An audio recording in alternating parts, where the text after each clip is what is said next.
Russia has bragged a lot about their missiles both before and during the conflict, with many weapon systems being untested in real battle. It's mostly claims and words. As Russia's army has disappointed on the battlefield, and their air defense have more holes than a Swiss cheese. How does one of Russia's most bragged about missiles, the Kh-47 M2 Kinzhal, or also known as Dagger by NATO, hold up?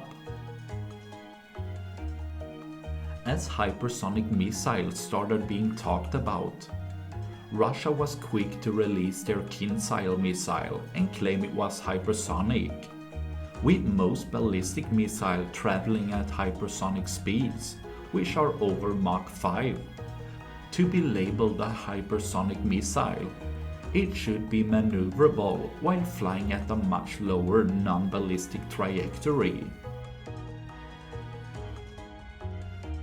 Not as low as a cruise missile, which flies at a few dozens of meters over the ground, but not anywhere near a ballistic trajectory, which can often be several kilometers up in the air.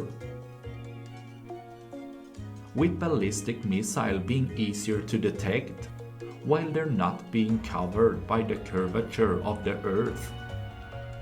But as the Kinzhal does fly more in a ballistic trajectory, while being maneuverable in flight, it makes it a quasi-ballistic missile.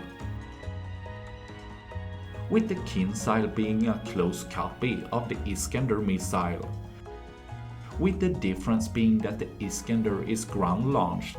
The Kinzhal has a range over 500 km, but depending on the speed and altitude the missile is launched, which can add a few hundreds of kilometers in range.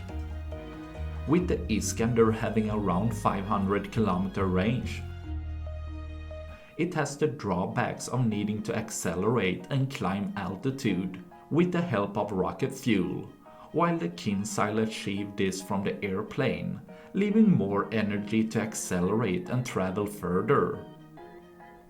With the Kinzhal being able to reach up to Mach 10, it's primarily only the Patriot with the PAC-3 missiles, which slams into the incoming missile that could stop it, making Kinzhal to have less air defense system that could intercept it and thereby having a better chance of getting through,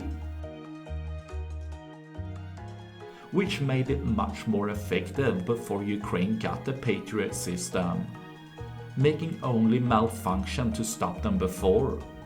But as Ukraine has increased their systems, more and more missiles have started to get intercepted, with Russia using around 150 Kinzhal missiles to date.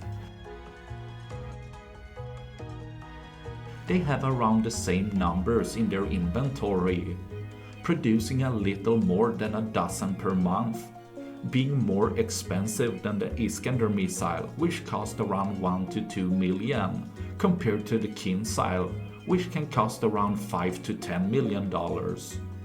The Kinzhal actually has a lower success rate than Iskander, with the Kinzhal getting intercepted around 40% of the time, while it should perform better than the Iskander, being basically a slightly better airdropped version compared to the ground-launched missile, as the missile is air-launched from a high altitude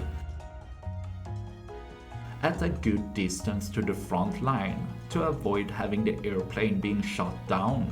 It can be identified earlier, as it also tries to hit more high-value targets, as the missile costs more, while the Iskander have a shorter launching preparation time and could hit something spotted with a drone surveillance, being less defended closer to Russia's border, making Iskander to have a higher degree of success compared to the Kinzhal, with the Kinzhal giving Russia a more expensive but fairly effective missile, which could become less effective as Ukraine receives more Patriot system.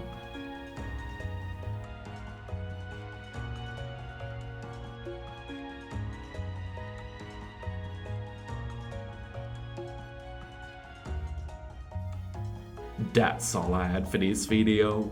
Please like and subscribe for more. Thanks for watching. Bye.